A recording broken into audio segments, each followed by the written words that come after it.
It is with great excitement that I announce to you that I just joined a massive BTD6 tournament where hundreds of players, including many of the very best, compete to see who is the best in BTD6 bossing. As this is specifically a boss tournament, some of you guys might recall that several years ago, I participated in another BTD6 tournament, and I know a lot of you enjoyed the content and challenges there, myself included. If you happen to miss those videos then I highly recommend you check them out after. I have a whole playlist of them, but that being said, unlike that tournament where it tested every facet of BTD6, this one of course is just specialized in bossing, so who can beat a boss in the least amount of time, least amount of tiers, least amount of cash. Players have to be prepared for all three modes. Now here are the rules of the tournament. I'm gonna try to do it in a timely manner, so I may not be able to go over every single detail, but if you want to know the full rules, then another YouTuber, Mac Rules, covered the full rules of the tournament, which I'll link below. The tournament will take place over around 3 months, where there are 4 stages: a qualification stage, which you'll see in this video, group stages, playoffs, and then a grand final. For the qualifiers, anybody can submit a score, and the 64 top scores will be put into the group stage, where there'll be 4 groups of 16 players. There's 5 rounds of the group stage, and the top 4 will progress, with each round giving you points depending on where you place in your group. So you can get anywhere from 0 to 3 points. Then playoffs will just be the 16 players in a 1v1 knockout bracket. No loser bracket. If you lose to your opponent, you're gone forever. To spice things up, the organizers will also put self-imposed rules for every round here. However, because of the limitations of the boss challenge feature and that you can't do like challenge editor rules like change HP of a boss and all that, and not everyone can use mods, the type of restrictions that they have will be stuff like tower bans or placement bans, i.e. you may not be able to put any tower in this spot, for example. Here's the kicker though, rules are really hard to enforce, especially with this many players, so how tower bans will work is that those tower bans and placement blockers are only in effect while the boss is active, and every player competing must record just the part where they kill the boss. In the rounds in between, these rules are lifted, so say if dart monkeys are banned, then you can't have any on the field while tier 1 Bloons is on the field, for example, but after it's done, you can use them all the way until tier 2 comes in. Now before you mention this is a really dumb or weird rule, again, it's to prevent mass cheating and the fact that it's very impractical to record your entire boss run start to finish, because some of these runs will take hours and hours and hours to complete. Therefore, keeping restrictions to only when the boss is active will cut down everybody's recordings as well as the organizer's ability to scan the recording for legitimacy. Next rule, mods and all that stuff is not allowed, however you can use save states to go back several rounds. That's about it. So now the details of the qualification round. We have normal Dread Bloons, Spice Islands, and least cash. Spend the least amount of cash to beat all 5 tiers, and top 64 qualify. These are the restrictions, however. No Geraldo and 7 monkeys are banned, as well as all Paragons. So the gameplay that you've seen in the background this whole time is my first iteration, or rather run through at this challenge. The qualifiers last over 2 weeks, so I'm gonna tell you in advance that there's going to be multiple runs in this video here that'll slowly get better and better, ideally. Now, what am I going for in this first iteration, you might ask? Well, Brickle is going to be the hero, and we're gonna rush a support Chinook. Now, occasionally in boss weeks, it's possible to not use any farms whatsoever to beat Dreadbloon, but because of all the restrictions, the cheapest options available are, well, banned. So the support Chinook is there to make money. And I think it's the most efficient kind of farm, because if you use it to its max potential, aka stall the rounds out indefinitely, then you can make a hell of a lot, and the fact too that you can use the Chinook ability to move towers around.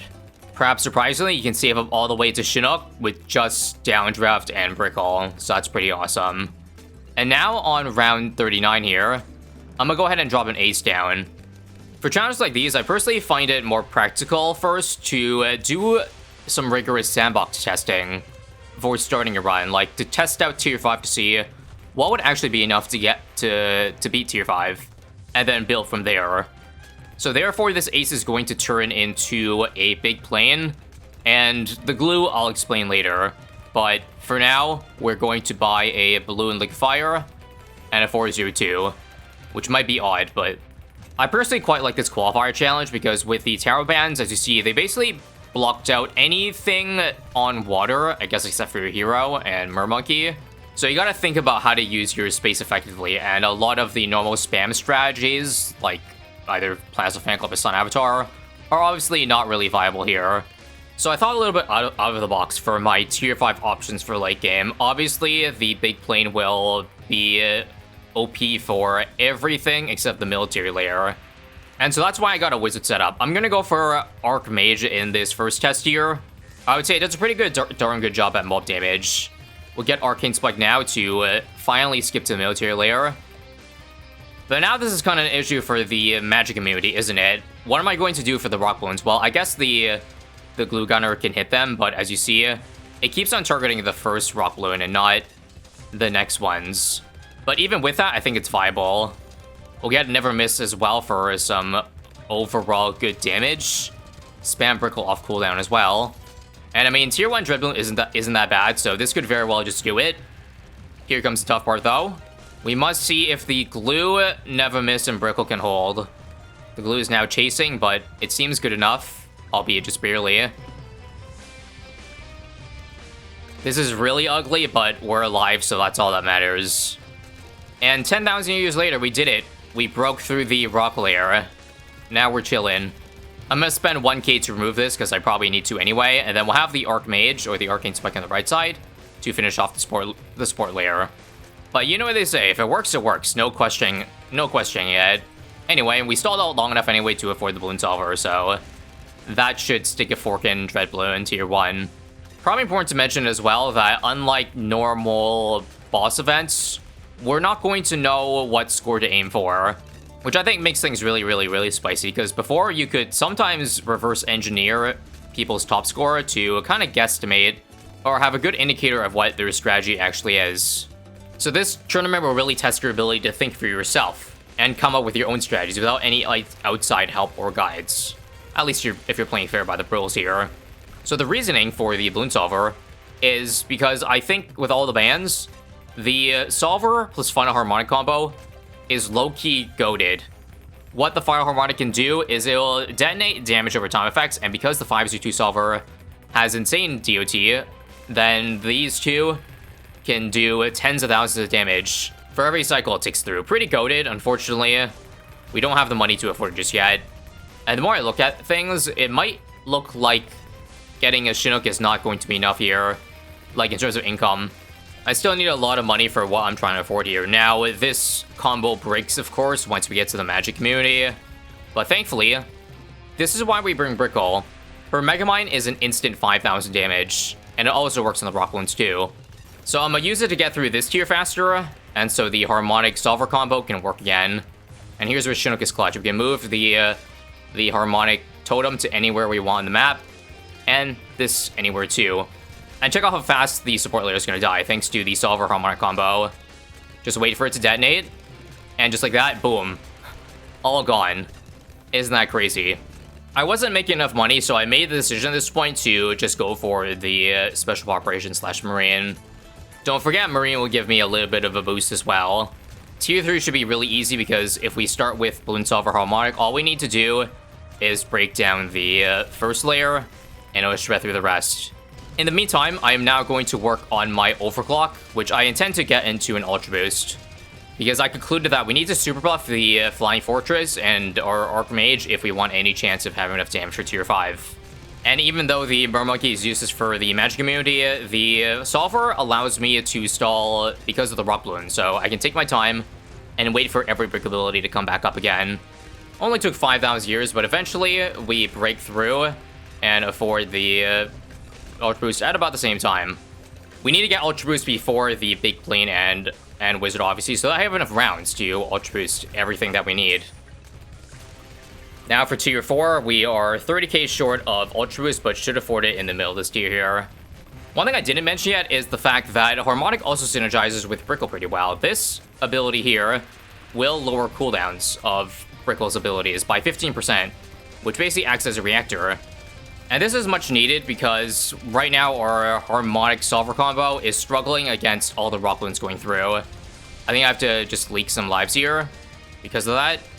Anyway, finally, all rock balloons are dead. I end up leaking about 100 lives, but that's fine. We gained so much from this Chinook. Now, some really unfortunate timing here, and that is, now that I'm hitting Magic Immunity, I still can't afford my Flying Fortress. So what do? Well, guess I'll die, or rather do the only thing I can do, and that is sell the Marine here for an earlier Flying Fortress, and that's what I have to do, sadly. However, this now means that I can't actually get the tower that I wanted for tier 5, and that is to end off with a homeland. So this ends up beating tier 4, but at what cost? Psych, we still made enough money here, actually. 1.4k short of the homeland, so just run with Call Arms for the first run here. Now, don't forget that I also lose the ability to Shook my Solver, so that means my Solver Harmonic combo can really only work at the entrance, but this should be fine if I have enough faith in the ace. It's all about the military here. We have to rely on Archmage and Homeland and Brickle Megamind to fend off the Rock Bloons. In case you're not aware, the Rock Bloons have 20,000 HP at tier 5. Brickle's Megamind does 10,000 of that. And so we rely on the Archmage and the other towers there to finish off the other 10k per Rock Bloon. As you see, we are barely holding them off. But finally, no more rocks to deal with. Just this part here. And right, because of selling my Glue Gunner, all of a sudden, I can't activate the combo that I want. Now, it is my first iteration, so I don't really care what score this ends up being, because it's not going to be the run I submit. So I'm just going to get a Chinook to salvage the run. And that now puts our first score at about 436. Not too bad for a first attempt. So now we just gotta take care of business for the magic immunity here. Keep on using that Mega Mine every time it's off cooldown. And make sure the totem's still in the range of the Brickle, so we have the cooldown reduction. And yeah, Big Plane is better than the Magic Monkeys there. So fends off all rocks just fine. Getting real tight back here, but now we have both categories. Now I don't care if the Harmonic is not in range of Brickle here. Actually, I could just Chinook Brickle, so that's back in the cooldown reduction range. Big brain. But this should finish it. GG's. That concludes my score for the first day of the qualifiers. Now to go back into my thinking lab and think what could best this strategy. How I think about it is there's two ways of improving scores. I can either work with this general strategy to cut things and then make the score lower, or try a new strategy altogether through trial and error. Attempt 2 here was just a rerun with the same general strategy, except the only difference is changing the money-making methods. Instead of going for Marine, we're going to stop at Chinook, and then we're going to get some double discount villages, my favorite. And the main reason why attempt number 1 sucked, because I didn't use any of them. But I was able to streamline the early game / part of tier 1 so that I could win regardless of the strategy I chose for the other towers. Just simply with a Decamo Engineer, a low tier ace, I'm able to save up for the second money-making option, and that is the Monkey Town. Put it over here, and everything around that radius will make 60% extra cash, which is going to be more than enough money, so just that upgrade itself saves over $20,000 compared to the Marine. And now that we got double discount, we gotta make use of it, of course, by making sure every new tower we buy is double discounted. And we can do that simply by Chinooking when our towers upgrade to tier 3, and then move it away for the next tower. There weren't too many to discount, so ultimately, after buying all the same upgrades back, jump to round 112, and here it is. Our score is now sitting pretty at sub 400k. And now fast forward, because after more time in the lab, I ended up finding a cheaper tower that could still get the victory. We can replace the Solver and the Final Harmonic for simply just one Top Path Engineer, so Century Champion. I initially didn't try this tower because Ice was banned, so I couldn't do Super Brittle, and so I wasn't sure. I didn't think Century Champion really had enough damage if you didn't give it damage buffs. However, much to my surprise, although it wasn't really even a surprise, just simply having the power of a Homeland defense was enough to make this guy a powerhouse, and basically on par with the Archmage in terms of damage. And now we have 3 categories of towers for tier 5, which makes it pretty easy to get to the finish line. Since we now have 2 categories of towers that can deal with Rock Bloons, we pretty much end up leaking none of them, and if you take a look, the change to Century Champion was massive, because now our score has dropped all the way down to 371,000. And without even playing perfectly, we can beat tier 5 with plenty of track length to spare. But how much could I really cut from this, considering I found all of the best towers already? Or did I? Not recorded here, but in several rounds afterwards, I ended up doing some trial and error to find out that I could turn the Century Champion Archmage, which cost 371k, into Permacharge. Swap with the Archmage, and I save $6,000. But then I was able to beat Tier 5 swapping out the Boomerang for the Called Arms, going back to 2 categories only, and it worked for only $357,000. And then even crazier, I was able to substitute the Call to Arms for just a simple Glue Strike, cutting another $25,000 in the process. But the reason why I didn't show any of the footage of this is because it's not my best. Let me show you what I eventually came up with in what I believe is going to be my final strategy. Let's bring us back to Tier 1, where I'm actually going to go back to the Archmage. But you might notice something peculiar, and that's the fact that, where is the Monkey Ace? Wasn't I supposed to use that to streamline Tier 1 to make it easier? Yes, however, as good as the big plane looks like for Tier 5, it turns out I actually don't need it in the end, and I can cut it. Here is what I'm going to replace it with. Let's get Attack Shooter down. We're going to upgrade it, at least for Tier 1, into Overdrive.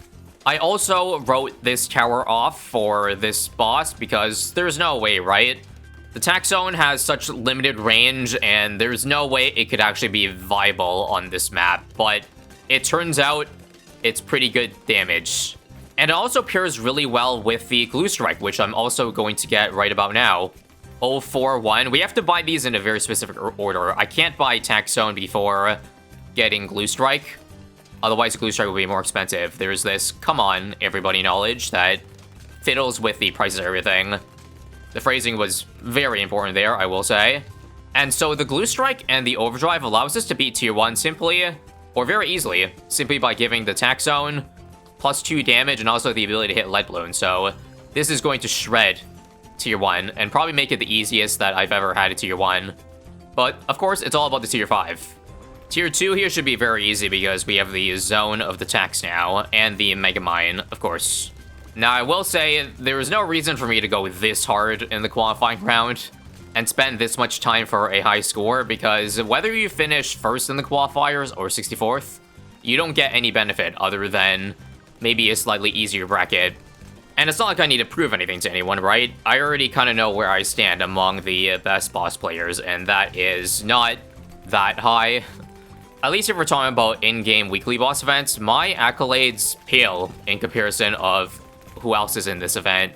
Names you probably aren't aware of, but these are the kind of profiles that I'm going to be up against in this event. Players who have scored in the top 3 in hundreds of the boss weeks compared to the one time total that I have placed top 3. And now over here on the start of Tier 3, you can kind of see where I'm going at with my general strategy. We still keep the Century Champion around, but we were able to replace the entire big plane for simply Attack Zone. Not really much to say about the strategy here because it's pretty simple until Tier 5, but I just have to make sure that all 3 of these towers, these main TPS towers, have 10 Ultra Boost stacks. Bonus points if I can spare some Ultra Boost on Brickle, but it's not really necessary. We afford the Archmage right on the tail end of this support layer here, and now all that's left is to buy the Homeland Defense. And that should be all I need. And now for some absolutely splendid news. We're able to get all 10 Ultra Boosts on every tower 20 rounds before you even need it on round 99. And enough money to buy our final upgrade. Homeland Defense, and if I execute this properly, this is our final score. And because Tier 4 is so easy, I'm going to try to create simply by, instead of Ultra Boosting for more power this round, just get the 10 Ultra Boost stacks on Brickle and see where it goes. And here we are, locked and loaded for the final tier. Let's not waste any time.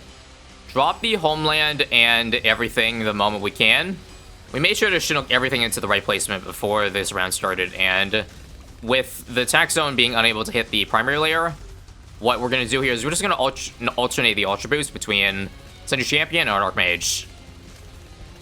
In case you're also curious about seeing the full uncut run of this, then I will have a link to the qualifier run that I submitted to the organizers in the description, in case you care about like the second to second gameplay, because obviously not every little bitty can be shown here. But we should have everything timed out so that when we get to military and the attack can hit again, every single attack will hit, as you see. It's literally right on top of Dread right now, so now popping, it would be ideal. There we go, finally. And now that we got all three, I'm going to change to Ultra Boosting the Attack Zone and Sin Champion. These are my two strongest single target DPS. So yeah, tough luck for the Wizard. The Rock Balloons are still an issue, so we have to keep on using that Prickle Megamind whenever possible. The military layer should absolutely fly by, though. And now we're going to, now that it's moving a bit far away, going to move the Attack Zone a little bit to the right. Not to the island to the right, because I want to keep the Jungle Jumps buff right now for a little bit more damage. And here we are, after this Megamind, it is time for the magic, where my Archmage is now useless, and its projectiles will be blocked. So I'm going to do last Iterating to survive the round 128 here. Because sadly, you lose the projectile if it hits an immune thing. That is a lot of Rock Balloons to leak. But I'm going to try to get a Megamind on the way around, right over here. Boom, goodbye. And now that it looks like not every attack is going to reach under Dread Balloon, I think it's probably time to move it away from the Jungle Jumps buff. Oh god, I died there too. We'll retry the last round there. Now, one issue with retrying last round I gotta really be careful about is that sometimes I may have just used the Homeland ability before the round ended. Thankfully, I got lucky this time. But if I get unlucky, I have to redo the run all over again, starting from round 120. Because losing Homeland for a whole cycle is pretty much a death sentence. Alright, I'm pretty cheese. I think this run is bricked. I can't beat the first GT here, no matter what I do. I don't get it. Okay. We have to try weird methods then. I'm going to move the Archmage a lot more to the entrance. This way it doesn't get blocked as easily. So we have it set to last for when the first GT comes in, back to first. Nope. Oh, it worked. Finally. Can we save for Glue Strike and Homeland? Yes, we did it. But at what cost? Because now we used our Chinook not on moving the Attack Zone, but on moving the Archmage. So that leaves a lot of balloons back here. Then I'm probably dead too, eh? I'm dead? Not yet? Never tell me the odds, huh? Okay, Chinook on the good spot now. And here we are, the support layer. So now I have to move my Archmage back in range, but I gotta wait a little bit. So come on, quickly, quickly. Over on this island, just so I can keep the Jungle Jumps for now. Don't forget, too, the rounds get harder and harder, so it's not Dread Balloon, only Dread Balloon that we have to deal with. A lot of ZMGs here. And also, this Attack Zone spot's starting to get ineffective, so I'm gonna have to move it to right to the left of the Heli Pilot the moment I can. But so far, some really, really good progress on support layer, which might be surprising because we lost the Sentry Champion, but it's Attack Zone carry, man. I'd say we start moving it now because those ZMGs are getting scary, so we stall it over here. Uh-oh, it's over. No Homeland, no Homeland. Alright, I think I have to move Archmage then. There's no choice. It needs to clutch the backside here. Uh-oh. Still dead. Not dead. Not dead, not dead. Lost a little bit of lives here. Definitely dead. Don't die. Dead. Plan. I can't. I think the only thing I can do here is to wait longer. Wait for more ZMGs before using Homeland. And sure, last Iterating to get them down faster. Even though I don't get boss damage now. Sacrifice I gotta make, okay? Surely that's defendable. There's not that many ZMG insides. Archmage? Blue Strike? Brickle ability? Yep. This is defendable. Good. However, now my Attack Zone isn't in the ideal spot for a while. Because I Chinooked my Brickle, but whatever. Am I really gonna try to just wait for the Chinook ability again? God, this sucks. But I haven't used Homeland in so long. Okay, rocks are all dead. I repeat, the rocks are dead. Hitler dead. Sorry, that was just a meme I saw on Reddit. Here we are, though. Take this part slow. Careful. Careful not to die here. Everything... Ugh. Okay, good news. I can redo the round without any consequence. Every ability is kind of available. I think because I'm going to leak these lives anyway, just leave the Archmage on close. So it loops around to Dread Balloon here. Okay, this is doing it. If I can survive to a second Homeland, this is it here. Good. I did it. I did it. Back on close. Save our Homeland until now. And save Megamind too. Forget. Save it. Save it. It's important to not blow it early. Megamind now. Back on first. Prickle ability. Don't lose here. Good. Now, can I finish off the last 100k HP? Because we don't have a good spot for attack zone here. It's hardly even hitting, but it's only 100k HP left. Can place the attack zone in one more spot here, which is semi-decent. 50k to go. Blue strike now. 30, 20. Finish it. GG. That was a tough one. Although, I don't know, guys. I'm kind of worried this score might not qualify. Are we sure I should stop here? Indeed, I did not stop there. One final change I made is simply cut the Monkey Town. I realized since I started spending less and less, I didn't actually end up needing the Monkey Town income. Just the Chinook money is enough to afford everything I need, and that saves me 8.3k, thus putting our new score at 287. And despite still having over a week left after completing this run, I figured that's probably good enough for the qualifying round. By the way, in case you're curious about how No Monkey Town changes up tiers 1 to 5, once again, there will be a link to the description to the submission of my best run. And now, fast forward to the end of the event, the scores have been posted. Let's start with the top 3 scores.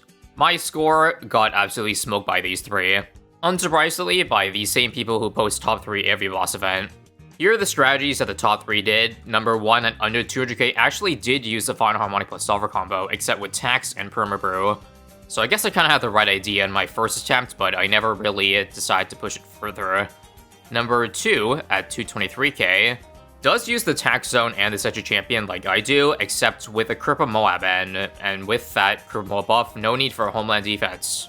And third place with roughly the same strategy. Now, despite how cooked my score was against the top 3, this is where I ended up. 11th place out of the 64 qualifiers, so it wasn't just me that was really far off. As you can see, there's just a really big skill gap between the very top and everyone below it. And now we move on to the group stage. Everyone who placed is divided into 4 groups. I am in Group C, and so again, after 5 group stage rounds, I need to place in the top 4 in order to advance to the brackets. So stay tuned for that. I can assure you those are going to be a blast to play. And once again, I really enjoyed this qualification round because without the help of guides, it turns out everybody's strategy was almost completely different.